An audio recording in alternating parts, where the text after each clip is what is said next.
Hey guys, I'm back. I haven't forgot about you. Sometimes life happens and you need to switch things up. I've been wanting to post some more recipes and decided, you know what, today's the day. And I couldn't think of a better fit for Memorial Day than a great tasting veggie burger. This burger really hits all the right notes. It's tasty, organic, costs much less than you'd spend at a restaurant, and you know exactly what's in it.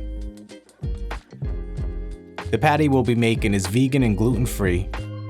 I have the burger dressed up with gluten and cheese, but you can dress it however you'd like, and it will still taste great. You know what?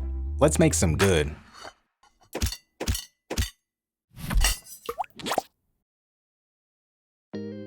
Here's everything you're gonna need to make these patties. It's all organic, but you can do what you need to do if you ain't got organic. All the ingredients are washed and ready to go, so let's start cutting it up. These patties are a bit chunky, not dense like a bean-based patty. In the past, I've tried making this by grinding up all the ingredients in the food processor, but I don't know, I just like this way better. I'm getting a few slices of onion for topping before chopping it up into 1/4-inch pieces. Let's put the toppings aside and put the rest in the main bowl we'll be using to mix the ingredients. Now let's cut up a green pepper into small bits.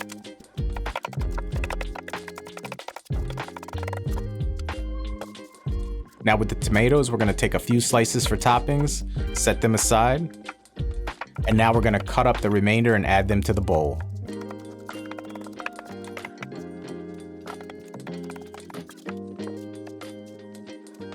I have 3 stalks of kale and I'm going to chop up the leafy bits and discard the stems.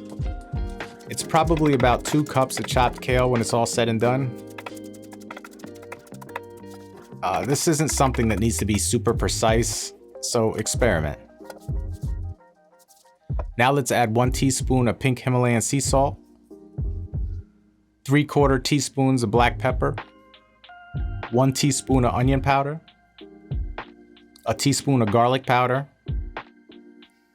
1/4 teaspoon of cayenne pepper. Now 3/4 of a cup of chickpea flour. The chickpea flour keeps it gluten-free, but you can use all-purpose flour if you want. The flour is what's going to make it all stick together and also help the burger get that nice char when cooked in the oil. The moisture from the tomatoes should be enough to get a nice sticky consistency, but if it's too loose, add more flour, and if it's too dry, add a teaspoon of water at a time. Pro tip, I'm adding a last-minute secret ingredient, about 2 teaspoons of organic yellow mustard to give it a little pop. These patties aren't going to be super dense and glued together. The mixture will be a bit loose, so just keep that in mind. We're not cooking hockey pucks here. Heat the skillet to medium, put in a nice coat of extra virgin olive oil or avocado oil. Now carefully place your patties, shaping them by hand as you're adding them.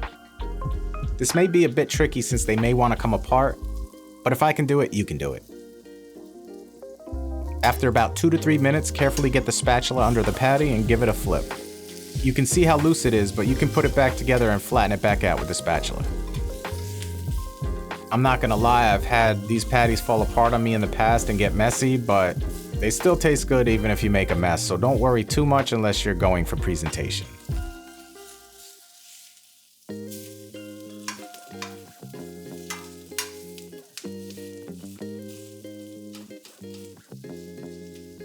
I'll move the pan around and switch the oil around to get a nice crisp on the edges of the patties. After another 2 to 3 minutes, give it a flip. Keep flipping every 2 to 3 minutes until the total cooking time is about 10 to 12 minutes when you start to get a nice char without burning it.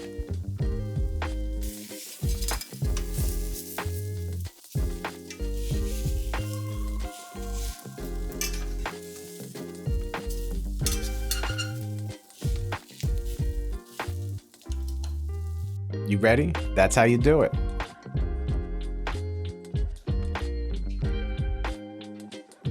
Top it how you want. I'm using some Vermont cheddar. I forgot to add some lettuce, but I added it before I ate it and I promise you, it's so good, you might just subscribe.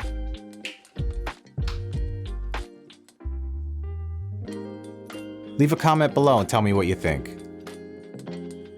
Until next time, Thanks for watching.